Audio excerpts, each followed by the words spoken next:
విచ్ఛేదకర, శ్రీకర, శుభాకర, శుద్ధాకర మీకు సర్వోన్నత వందనములు.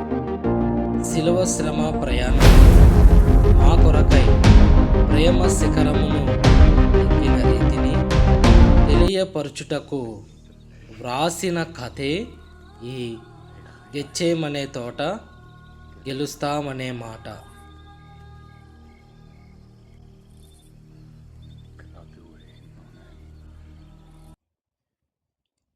ఈ గెస్సమనే తోట గెలుస్తామనే మాటలో మన కంటికి కనిపించని, ఎక్కువగా వినిపించని ఒక యుద్ధం దాగి ఉంది.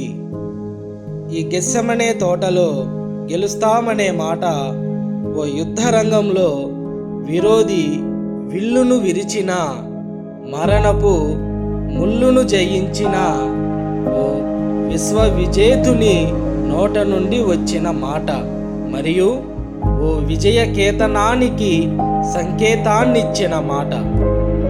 యుద్ధరంగం రెండు రకాలు. ఒకటి బహిరంగ యుద్ధము. ఇది మనము చూడగలిగినది మరియు గ్రహింపగలిగినది. రెండవది అంతరంగ యుద్ధము. ఇది మనము చూడలేనిది మరియు గ్రహింపలేనిది. ఈ కథను గూర్చియు దాని వెనుక ఉన్న గాథను గూర్చియు ఉపమాన ఉపమేయ ఉదాహరణలతో ఈ కథను మీకు వివరించేదను.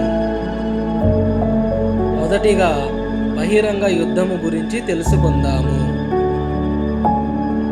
ప్రతి నెల ముగిశాక క్యాలెండర్లోని పేజీని ఓ వెండర్ కంపెనీలోని అటెండర్ మార్చినట్లు కథ సారాంశమును బట్టి 2026 ఇయర్లో నుండి మిమ్మల్ని నేను 1919 ఇయర్ను మీకు నియర్గా తీసుకొని వచ్చి ఆ సంవత్సరంలో జరిగిన ఓ సంఘటన గురించి చెబుతాను.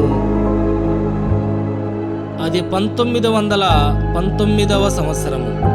భారతదేశంలో స్వాతంత్ర్యం కొరకు ఉద్యమం ఉధృతంగా సాగుతుంది. ఆంగ్లేయుల స్వాధీనములో కర్మాగారులై, శ్రామికులై, కారాగారులై, బందీలై వారి ఆధీనములో ఉండిరి. స్వరాజ్యం మా జన్మ హక్కు అనే వాక్కుతో ప్రతి గ్రామము సంగ్రామమైనది. ఆంగ్లేయులకు ఎదురొడ్డిన సమరయోధులు దేశ గేయాల ద్వారా, దేహ గాయాల ద్వారా వారు తెలియజేసిన నిరసన వారి సరసన చేరి ఉద్యమాలకు ఊపిరి పోసింది. ఆ సంవత్సరములో పంజాబ్ బ్రిటిష్ ప్రభుత్వము వారు రౌలత్ అనే చట్టాన్ని ప్రవేశపెట్టారు. ఈ చట్టం ప్రకారం బ్రిటిష్ వారు వారి అన్యాయాలను, అక్రమాలను ప్రశ్నించిన వాళ్లను విచారణ లేకుండా జైళ్లకు పంపవచ్చు. పైగా విప్లవకారులకు కోర్టులను ఆశ్రయించే అవకాశము ఉండదు. There is a instructions in there law introduction అన్నట్లు ఇంతలా ఈ కఠినమైన లాను ఇలా ప్రవేశపెట్టారు. వారి చట్ట ప్రవేశము ఉద్యమకారులకి రాదా చండ ఆవేశము. ఈ చట్టానికి వ్యతిరేకముగా ఉద్యమకారులందరూ ఏప్రిల్ 13వ తేదీన పంజాబ్లోని అమృతసర్ అనే పట్టణములో గల జలియన్ వాలా బాగ్, సగం కోట సగం మైదానంతో ఇమిడి ఉన్న స్థలములో ఒక ఉద్యమ సభను ఏర్పాటు చేసుకున్నారు. ఉద్యమ ఉపన్యాస ఆహ్వానమంది కొన్ని వేల మంది ఆ తోటలోనికి తరలి వచ్చారు. సభలో వక్తల నోట నుండి వస్తున్న ఒక్కో మాట తోటావలే వెలువడుతున్నాయి. ప్రతి ఒక్కరూ శక్తి గలవారై, ఆసక్తి గలవారై బానిసత్వపు విముక్తి కొరకై నినాదాలు చేస్తున్న తరుణంలో ఒక అనుకొనని రణం వారిపై తోటాల వర్షం కురిపించింది. స్లోగన్స్ చేస్తున్న వారిపై స్లోగా గన్స్ తీసుకొని బ్రిటిష్ వారు ఆ మైదానంలోనికి ప్రవేశించి వారి మనుగడకు ద్వారాలు మూసి మరణానికి ద్వారాలు తెరిచారు. ప్రతిరోజు తోటమాలిచే నీళ్లతో తడవవలసిన ఆ తోట ఆ రోజు కొన్ని వేల మంది నెత్తురుతో ఏరులై పారి ఆ మొక్కల వేరులను తాకాయి. ఉద్యమానికై ఆ స్థలంలో వారు వేసిన అడుగు రక్తపు మడుగైనది. వారి ఘోష అర్థం కాని భాష వలె ప్రతిధ్వనించింది. అనుకొనని మరణం వారిని ఆ తోటలోనికి ఆహ్వానించినది.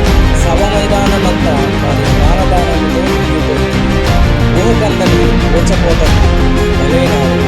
ఇది ఒక బహిరంగ యుద్ధానికి ఒక ఉదాహరణ. బహిరంగ యుద్ధము గురించి దృశ్య కావ్య రూపములో మనము వివరించుకున్నాము కదా. ఇప్పుడు అంతరంగ యుద్ధము గురించి తెలుసుకుందాము. రెండవదిగా అంతరంగ యుద్ధము. మానవుడు అంతరిక్షములోనికైనా ఎగురగలడు, కానీ ఎదుటి మనిషి అంతరంగాన్ని మాత్రం ఎరుగలేడు. మానవుని అంతరంగ అంతఃపురములో ఆవరించి ఉన్న విషయాలను ఎవరునూ కనుగొనలేరు ఎక్సెప్ట్ గాడ్. అంతటి ప్రాధాన్యత కలిగిన ఈ అంతరంగ స్థితి ఓ ప్రాముఖ్యత పరిస్థితిచే యుద్ధరంగములోనికి ప్రవేశించినది. అది ఏ అంతరంగ యుద్ధం. మనకు తెలిసి ఈ విధమైన యుద్ధం ప్రపంచంలో ఎక్కడా జరగలేదు.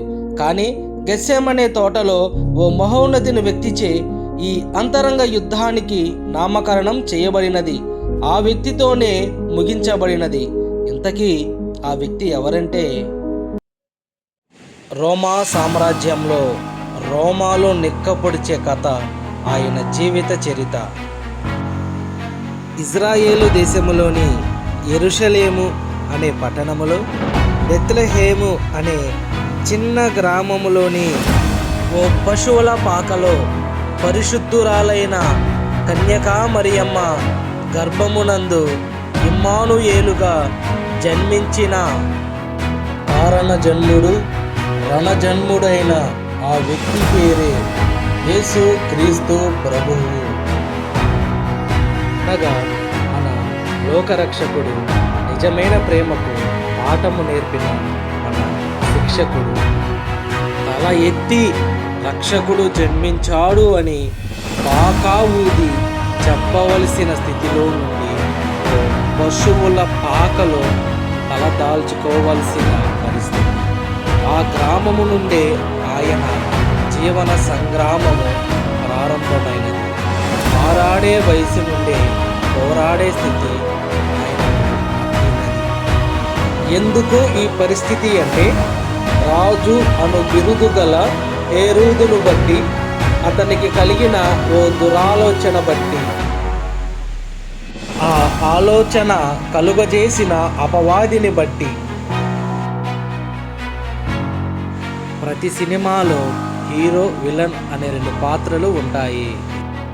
హీరో మన లోకరక్షకుడు,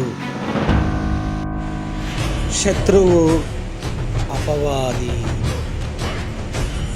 వీరి ఇరువురి మధ్య జరిగే యుద్ధమే ఈ కథ సారాంశము. ఈ యుద్ధానికి గల కారణం ఏమిటంటే, మన స్రష్ట సృజించిన ఈ సృష్టి ఆదాము హవ్వల బలహీన దృష్టిని బట్టి సిన్ అనే వైరస్ సమస్త మానవాళిలోనికి ప్రవేశించినది. వారు దేవుని ఆజ్ఞ అతిక్రమించారు. అపవాది ప్రజ్ఞగా ఈ భూమి అంతటిని ఆక్రమించాడు. సర్పము వలన సర్వము సృజించిన వాణి స్వరము మోగబోయినది.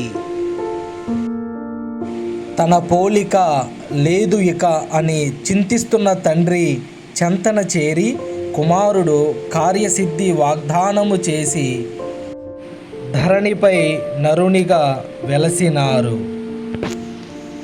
సిన్ అనే వైరస్పై విన్ అనే కోరస్ వినపడాలి.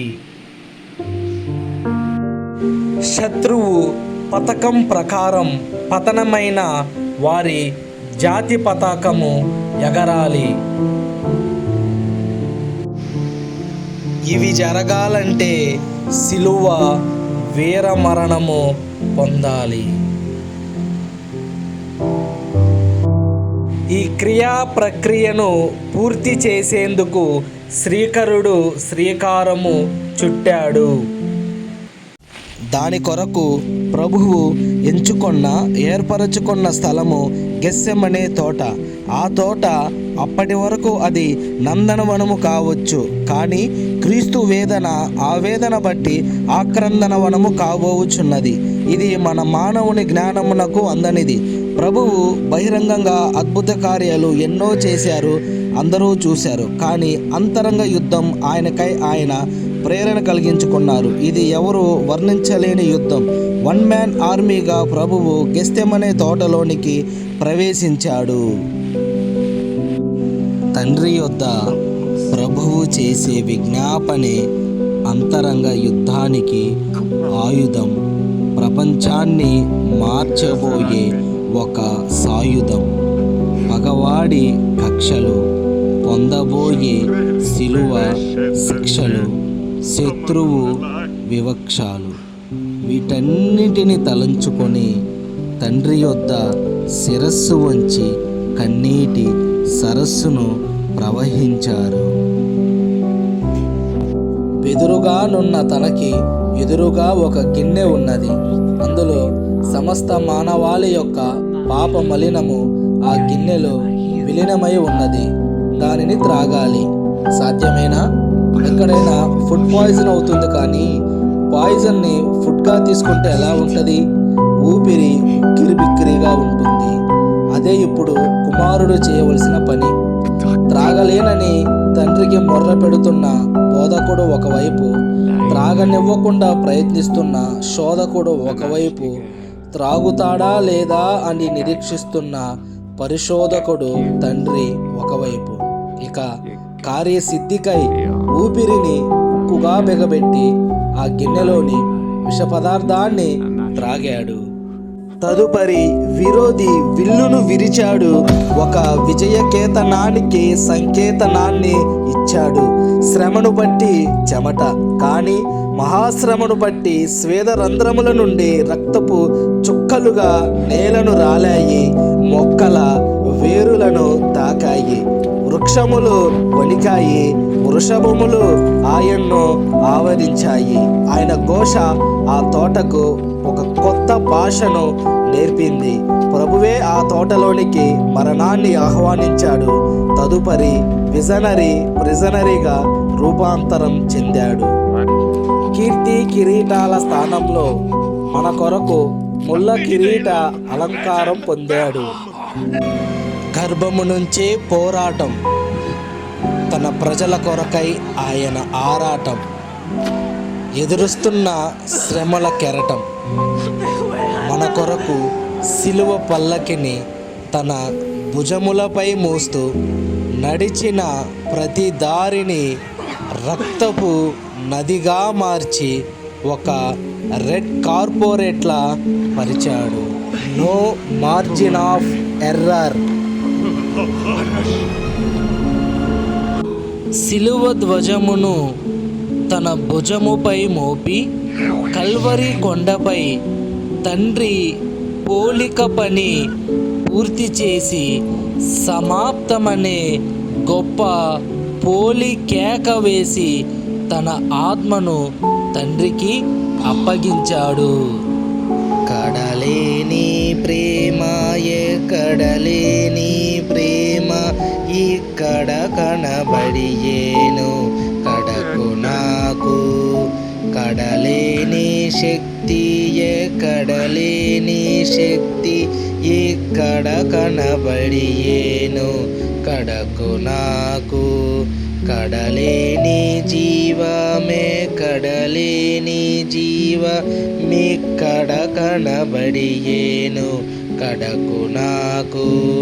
కడలేని న్యాయమే కడలేని న్యాయ మీక్కడ కనబడియేను కడకు నాకు. తదుపరి క్రీస్తు ప్రభువు 3వ దినమున చీకటి కడుపును చీల్చుకుంటూ పునరుద్ధానుడై తిరిగి లేచాడు.